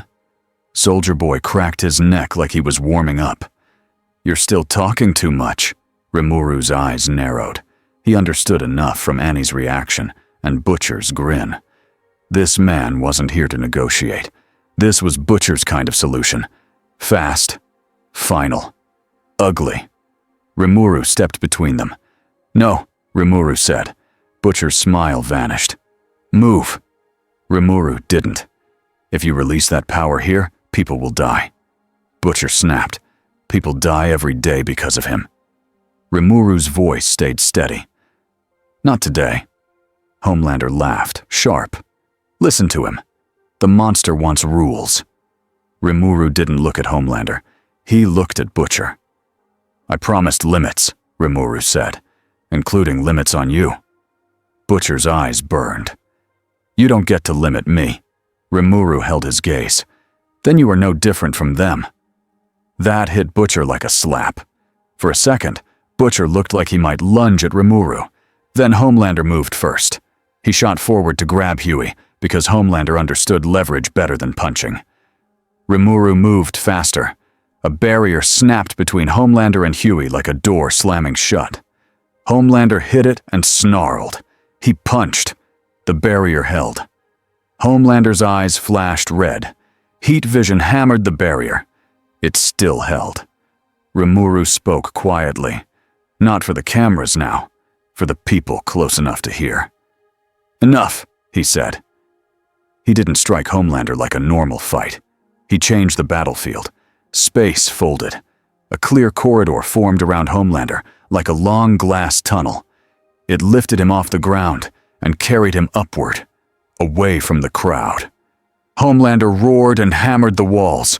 Rimuru kept the corridor moving, dragging Homelander's danger away from civilians. Butcher shouted, "Don't you dare let him go!" Rimuru didn't answer. Soldier Boy stepped forward, chest beginning to glow faintly. Annie screamed, "Stop!" Rimuru turned his head just enough. "If he fires, I will block it!" Butcher barked, "You can't block everything." Rimuru's eyes sharpened. "Watch me." Soldier Boy's chest glow intensified. Rimuru made a second corridor, this one around Soldier Boy, not trapping him, but directing his line of fire. He shaped it like a straight path, pointing only at Homelander's moving corridor in the sky. No crowd, no buildings, no stray people, just a clean line. Soldier Boy stared, annoyed. "What is this?" Rimuru spoke calmly. "If you must do it safely." Soldier Boy snorted. "I don't take orders." He fired anyway. A blast tore through the air, violent and bright. It hit the corridor Rimuru had shaped, traveled along it like water in a pipe, and slammed into Homelander's corridor. Homelander screamed. His heat vision sputtered and died for a moment. His muscles shook like they didn't know what to be. He didn't fall weak like a normal man. But the blast shook something deep in his V-powered body. It was the first time Homelander had ever looked truly scared in public. Rimuru tightened the corridor. Homelander punched, flailed, tried to fly, tried to threaten. The corridor didn't care. It carried him higher, then folded into a sealed pocket of space. Not a torture room, not a void. A contained space with air, light, and nothing to hurt. A cage built for someone who refused to stop hurting others. Homelander vanished from the sky like a bad dream getting shut off. The crowd below stared upward, stunned. The cameras kept rolling. Butcher stood there, chest heaving, like someone had stolen his revenge in front of him. "You trapped him," Butcher said, voice shaking with anger. "You didn't end him." Rimuru looked at him. "Ending him does not fix your world." Butcher snapped. "It fixes mine." Rimuru's voice dropped. "No, it feeds it." Butcher's eyes flared. "Don't you?" Rimuru held up a hand, not to threaten, but to stop the moment from turning into another disaster. Annie stepped closer to Butcher, voice tight. "He saved everyone here." Butcher laughed, bitter. "And tomorrow, Vought will make another Homelander. Or 10. Rimuru turned toward the stage where the vortex relay still pulsed under his barrier. "Then we break the machine that makes them," Rimuru said. He looked at Huey. "Now." Huey swallowed hard. "Now what?" Rimuru's gaze lifted to the drones. "We show the truth," Rimuru said. "All of it." Frenchie already had a drive in his hand. He held it up like it was a weapon. "We have files. We have clips. But Vought will bury them." Rimuru's voice stayed calm. "Then we do not give them time." CL spoke inside him. Vought network nodes detected. Data vaults identified. Security layers present. However, you can create direct transmission pathways via barrier-linked optical routing. Huey blinked. "You can... what?" Rimuru didn't explain the hard words. He just did it. He raised both hands. A clear sheet formed in the air above the plaza, like a giant screen made of glass. It wasn't a TV channel. It wasn't a hacked stream. It was simply there, visible from every angle. Then images appeared. Not one clip, hundreds. Vought lab rooms, Compound V shipments, Temp V test logs, Project Vortex diagrams, internal memos with phrases like public narrative management and asset compliance. Then names, then dates, then video of guards talking about staged incidents, then a clean shot of the relay under the stage labeled as Vortex Tech. The crowd went silent in a way that felt heavy. People's faces changed as they understood. Some looked sick, some looked angry. Some looked like they had been waiting their whole life to finally be sure. Vought's spokesperson screamed into a mic, "This is fake!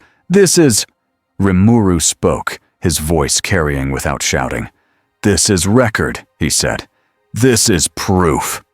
Annie stepped up beside him, face set, and spoke too. "I was there," she said. "This is real." Huey's voice shook, but he forced it out. "They've been doing this for years." Butcher stared at the screen like he was seeing his hatred finally get a shape. Soldier Boy looked bored, then irritated. "You made a slideshow?" Rimuru glanced at him. "Yes." Soldier Boy scoffed. "Weird?" The screen continued. It didn't stop at easy targets. It showed Annie's old contracts. It showed cover-ups. It showed payments to silence victims. It showed too much. Vought tried to cut power to the plaza. The lights went out. The giant screen stayed. Because it wasn't running on wires. It was running on Rimuru's will. Stan Edgar watched from a tower window, face calm, but his hands tightened behind his back. He spoke to a quiet aide. "Find a way to turn this." The aide swallowed. "Sir, people are seeing everything." Stan's voice stayed steady. "Then we change what everything means." Newman watched the same feed from a private room. Her expression didn't crack, but her eyes narrowed, calculating. A world with Vought weakened was a world where someone else could take the steering wheel. Maybe her. Maybe Rimuru. She didn't like either option unless she controlled it. Back in the plaza, sirens screamed as federal vehicles arrived. Not to help, to seize. Men with guns poured in, shouting orders. "Step away from the entity." Rimuru didn't move. Annie lifted her hands, light flickering. "Don't." Huey grabbed Annie's sleeve. "Annie!" Butcher stepped forward with a grin that wasn't happy. "Here we go." Rimuru raised one hand. Barriers formed, not as cages, but as lines that prevented a stampede. He kept people from being crushed. He kept guns from firing into crowds. He didn't hurt anyone. He only stopped bad choices from turning into dead bodies. A commander shouted, "Detain him!" Rimuru looked at the commander calmly. "No." The commander swallowed, because even through all the fear, everyone had seen what happened to Homelander.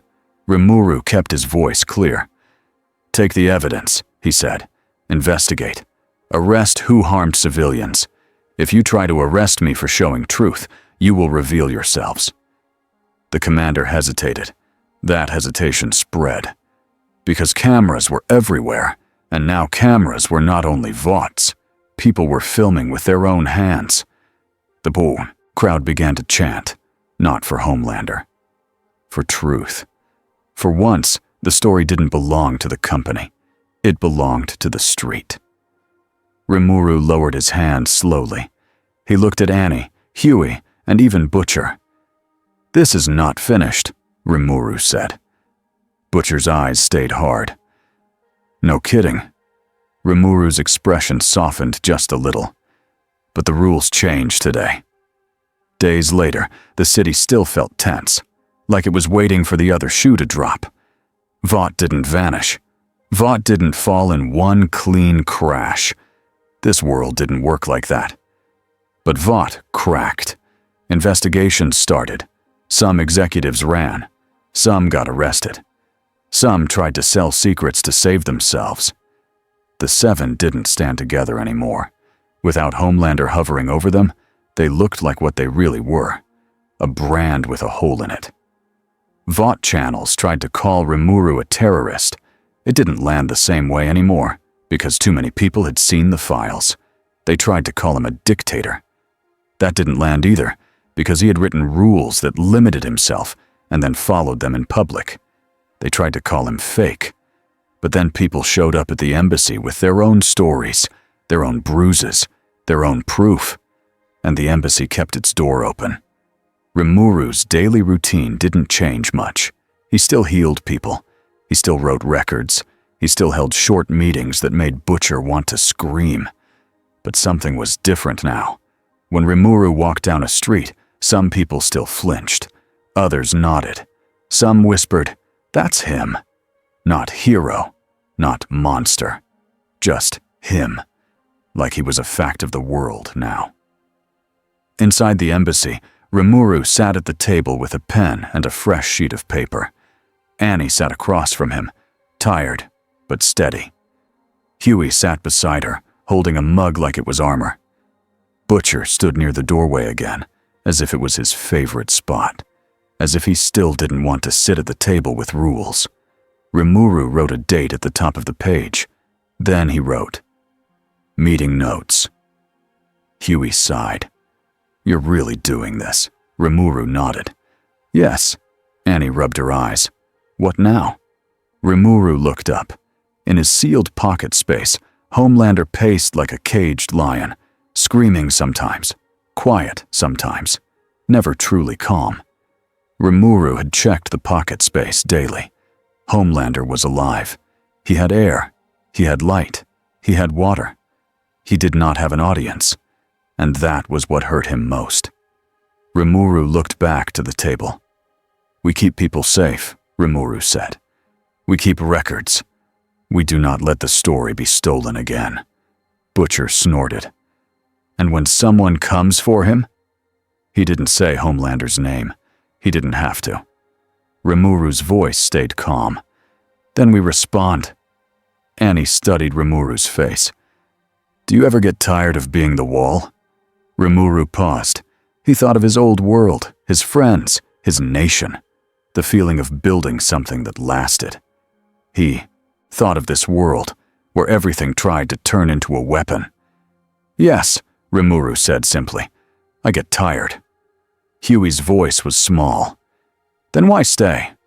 Rimuru looked at the signatures on the accord paper pinned to the wall.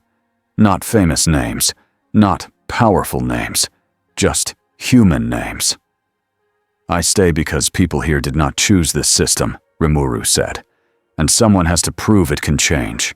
Annie swallowed hard. "It can." Butcher didn't answer. He just stared at the paper like he wanted to tear it down and also wanted to frame it. Rimuru picked up his pen again. He wrote one last line under the notes. The rule is simple.